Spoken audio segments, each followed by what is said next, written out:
At the dawn of the conflict, the skies appeared deceptively fair. On paper, opposing air forces seemed evenly matched, similar aircraft counts, trained pilots, and the shared confidence that courage and numbers could still decide the outcome of modern air warfare. Military briefings spoke in cautious optimism, analysts debated probabilities, and commanders believed that skill in the cockpit might yet balance the scales. But history has a cruel habit of exposing illusions, and the illusion of balance was the first casualty.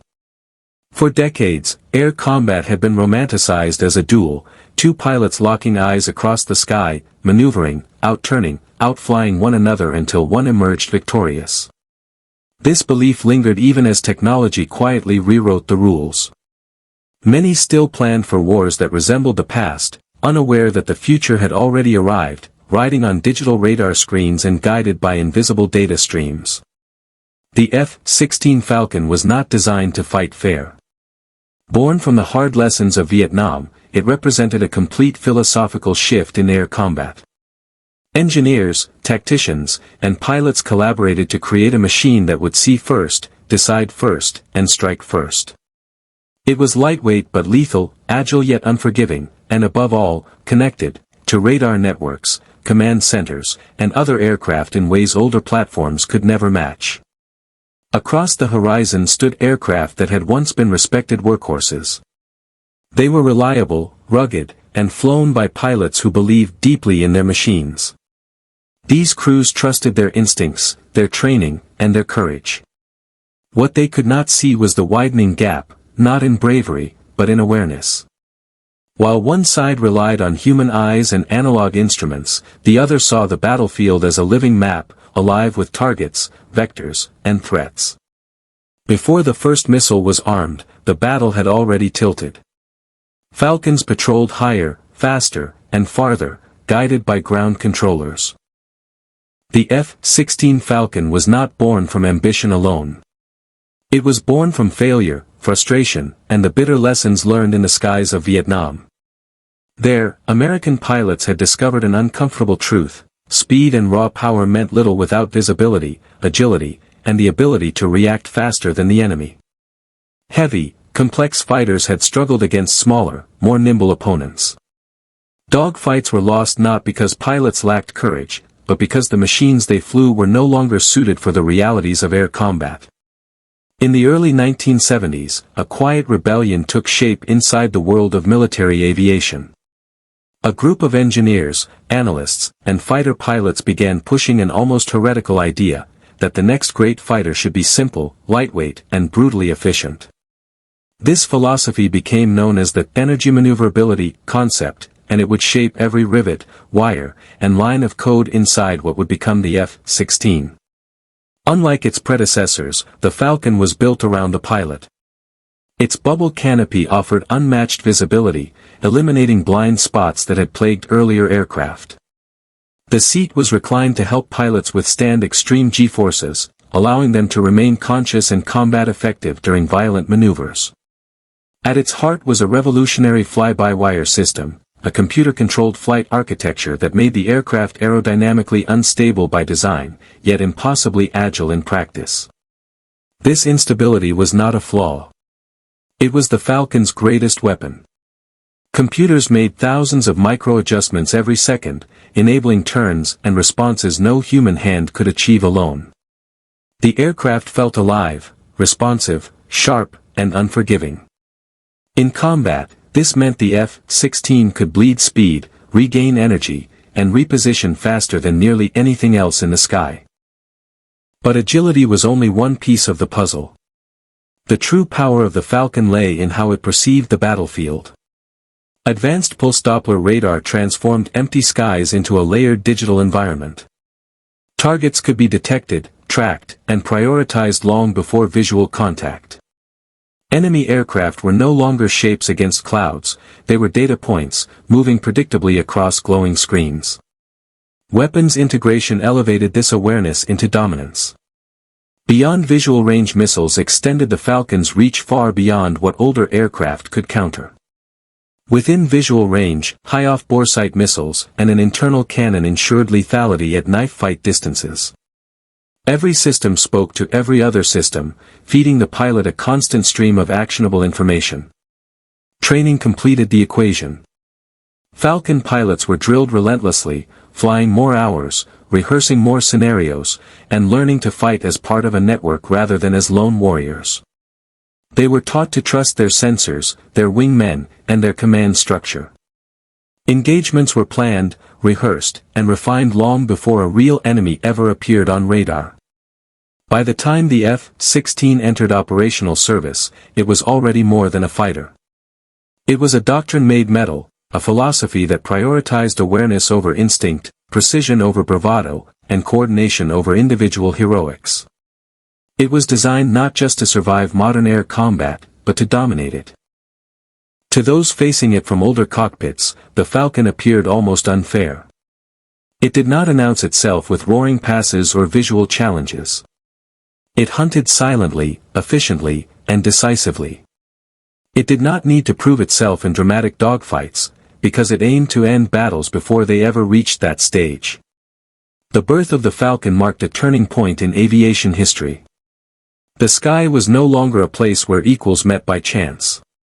It was a space shaped by information, speed of decision, and technological edge. And the F-16 was built to own that space completely.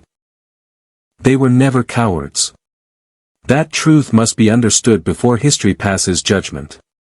The pilots who climbed into the cockpits of Hawks and Skyhawks did so knowing the risks, knowing the odds were shifting against them, and knowing that the sky ahead would not be forgiving. These aircraft were not symbols of weakness, they were symbols of an older era, one where grit, proximity, and visual skill still defined air combat. The Hawk and Skyhawk families were designed for reliability, simplicity, and survivability in harsh environments. They had served faithfully in countless conflicts, flown low over hostile terrain, and delivered firepower where it mattered most. Their pilots trusted them like extensions of their own bodies. The controls were familiar, the instruments readable, and the tactics time-tested. In close combat, they believed, experience could still tip the scales. But storms do not announce themselves politely. As these aircraft prepared for operations, the strategic assumptions behind their deployment revealed a dangerous optimism. Planners believed the battles would unfold at visual ranges. They expected interception, maneuvering, and possibly dogfights where pilot skill could compensate for technological gaps. What they failed to account for was the invisible layer of warfare unfolding far above and beyond their awareness. Inside Hawk cockpits, the world remained largely analog. Radar capabilities were limited, detection ranges short, and situational awareness fragmented. Pilots relied on ground control updates that arrived late or incomplete. By the time warnings came through, the threat had often already repositioned. The sky, once a shared space, had become asymmetrical, and they were fighting blind. Training emphasized bravery, precision flying, and close-quarters tactics. Pilots practiced low-level penetration, tight formations, and visual identification. What they could not train against was an enemy they could neither see nor hear. There were no contrails to follow, no silhouettes against the sun, only sudden alarms, frantic radio calls, and the terrifying realization that something was already hunting them. Morale remained high, even as uncertainty crept in. Crews trusted that their mission mattered, that air cover would arrive, and that any engagement would give them a fighting chance. But modern air combat does not always grant second chances. It rewards those who detect first and punishes those who react late. As operations unfolded, confusion replaced confidence. Pilots reported radar spikes that vanished without explanation. Wingmen disappeared from formation without visual contact. Missiles arrived without warning, launched from distances once considered impossible. There was no dramatic merge, no turning fight, only sudden loss. For many Hawk pilots, the first sign of danger was the last. Ejection seats fired into empty skies. Radio silence followed voices that moments earlier were calm and professional. The storm had arrived, and it showed no mercy. This was not a failure of courage. It was a failure of era. These aircraft had been asked to fight a war they were never designed for, against an adversary operating in a different dimension of awareness. The pilots did everything right according to the rules they had been taught. The tragedy was that the rules had already changed. In the aftermath, survivors spoke not of fear, but of disbelief. They had trained for battle, prepared for resistance, and accepted the risks of war. What they had not expected was invisibility, an enemy that struck without presence, without warning, and without opportunity for response.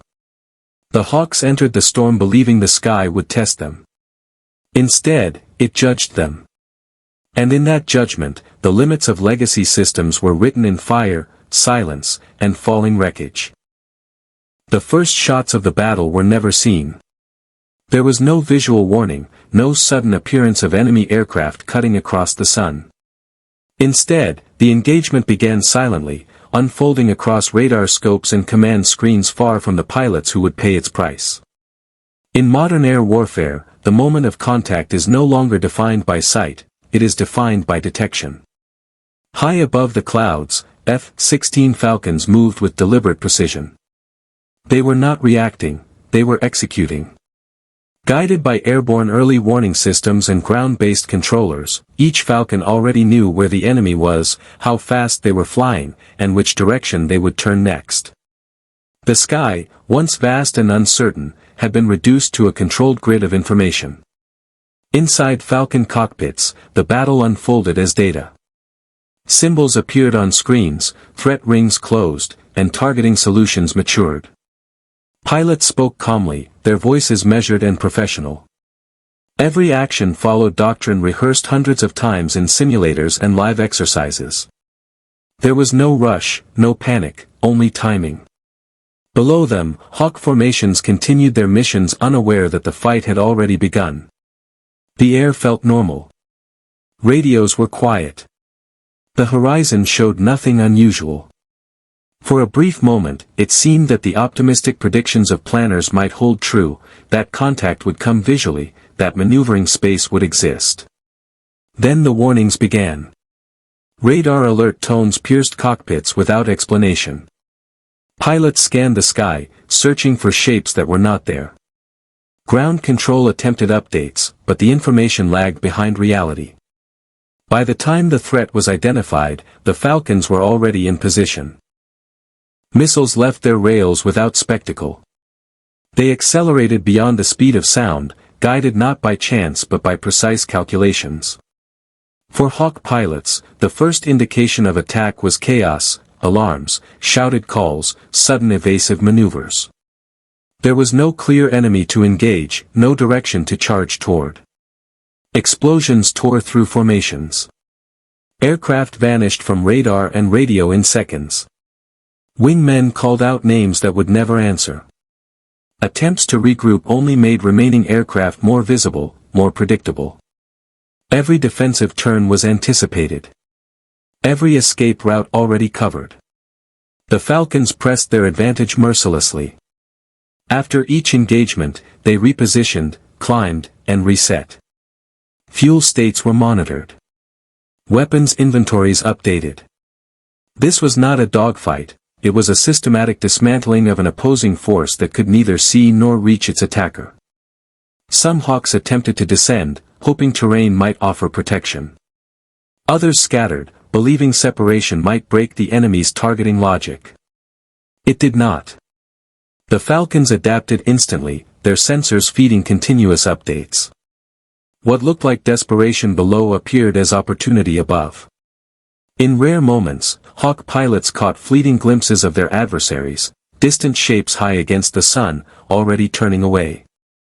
There was no merge, no turning duel, no test of reflexes.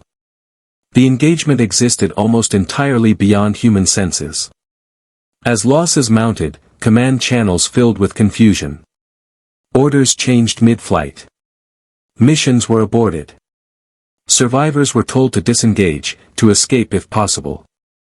But disengagement requires awareness, and awareness was the one advantage they did not possess. When the sky finally fell silent, the outcome was undeniable. The Falcons had not merely won, they had imposed total control. They exited the battle space with discipline and order, leaving behind wreckage, unanswered calls, and a realization that the age of equal air combat was over. This was the moment the sky turned hostile, not because of fire or noise, but because invisibility had become a weapon. And against that weapon, bravery alone had no defense. Victory in the sky is rarely decided in the moment of combat. By the time missiles fly and evasive maneuvers begin, the true outcome has often already been sealed, shaped by years of preparation, doctrine, and decisions made far from the battlefield. The triumph of the F-16 Falcons was not the result of a single superior aircraft, but of an entire system designed to dominate modern air warfare. At the heart of this dominance was situational awareness. Falcons did not fight blind. They operated within an integrated network of sensors, controllers, and airborne warning platforms that transformed scattered aircraft into a single, coherent force. Every pilot saw not just what lay ahead, but what existed across the entire battle space. Threats were identified early, categorized instantly, and shared across the formation in real time. This networked vision shattered traditional assumptions. Older air combat doctrines relied on detection through onboard radar or visual confirmation. Falcons, by contrast, entered engagements already knowing the enemy's position, altitude, speed, and likely intent. This allowed them to choose when to fight, when to disengage, and from which direction to strike. Control of information became control of fate. Training amplified this advantage.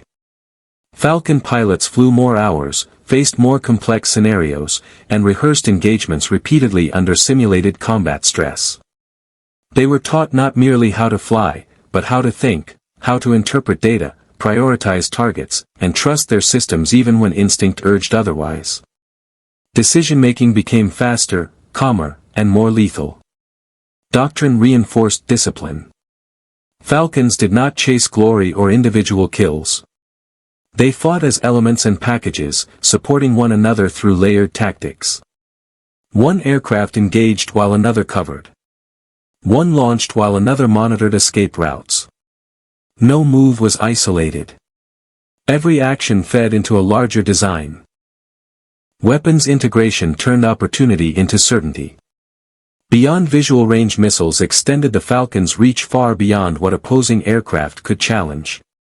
These weapons were not fired blindly, they were launched with precise calculations, supported by mid-course guidance and continuous updates.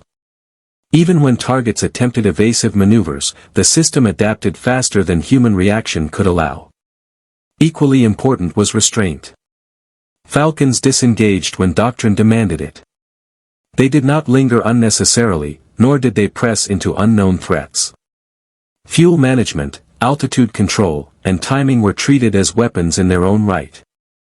Survival was prioritized alongside destruction, ensuring sustained dominance rather than momentary success. In contrast, opposing pilots were forced into reaction. Without comprehensive awareness, every decision became defensive. Maneuvers were guesses. Formations fractured under pressure. Attempts to fight back were isolated and unsupported. Courage remained, but courage without clarity quickly becomes vulnerability. Psychology sealed the outcome. Once pilots realized they were being attacked without seeing their enemy, confidence eroded. Radios filled with uncertainty. Trust in tactics designed for another era collapsed under modern conditions. Meanwhile, Falcon pilots operated with growing assurance, their systems confirming what training had promised. The Falcons won not because they were faster or more aggressive, but because they fought a different war. They treated the sky as a domain to be managed, not contested blindly. They understood that modern air combat rewards preparation over improvisation, and coordination over individual brilliance. By the time the engagements ended, the lesson was undeniable. Air superiority was no longer earned through visible dominance alone. It was achieved through invisible control of information, decision-making, and time itself. And in that realm, the Falcons were unmatched. When the skies finally fell quiet, the absence of noise carried more weight than the battle itself. Wreckage burned far below, radios fell silent, and surviving aircraft returned to base carrying more than fuel exhaustion, they carried realization. What had unfolded was not merely a tactical defeat or a successful mission. It was a moment of historical clarity. Modern air warfare had crossed a line, and there was no return. The engagements proved that air combat was no longer decided by who turned tighter or flew closer to the enemy. The decisive factor had become invisibility, the ability to see without being seen, to strike without being reached, and to disengage without being pursued. The Falcons had not dominated the sky by chance. They had demonstrated what the future of war would demand. Military analysts around the world took notice. Air forces studied the engagements frame by frame, dissecting radar logs, missile telemetry, and communication timelines. The conclusion was uncomfortable but unavoidable: legacy platforms, no matter how reliable or well-flown, could not survive in a battlespace controlled by superior information and coordination. Numbers alone could no longer compensate for technological inferiority. Doctrine began to change almost immediately. Training syllabi were rewritten. Emphasis shifted from visual dogfighting toward beyond visual range engagements, sensor fusion, and joint operations. Pilots were trained to think as part of a system rather than as individual combatants. Airspace was redefined not as open sky, but as a layered environment shaped by data dominance. Procurement strategies followed. Nations invested heavily in advanced avionics, networked command systems, and integrated air defense suppression. Fighters were no longer evaluated solely on speed or payload, but on how effectively they could share information and operate within a digital battlespace. The Falcon had set a benchmark others would spend decades trying to match. For those who had flown the Hawks, the lesson was deeply personal. Survivors spoke of shock rather than fear, of realizing mid-flight that the battle they trained for no longer existed. Their courage was never in question. What failed them was time. They had been caught between eras, asked to fight tomorrow's war with yesterday's tools. The Falcons, meanwhile, returned with confirmation rather than surprise. Their training had prepared them for exactly this outcome. Still, even among them, the aftermath carried weight. Air combat, stripped of visual drama, had become clinical and distant. Victory felt efficient, not glorious. War had grown colder, quieter, and far more final. History would remember this moment not for its spectacle, but for its message. Control of the air was no longer about presence, it was about perception. Whoever owned information owned the sky. Whoever owned the sky dictated the battle below. The phrase would echo in analysis rooms and briefing halls for years to come. It sounded almost casual, almost cruel in its simplicity, but it captured the truth perfectly. When F-16 Falcons met Hawks in the modern sky, the outcome was never truly in doubt. The Falcons did not merely win. They had already eaten breakfast.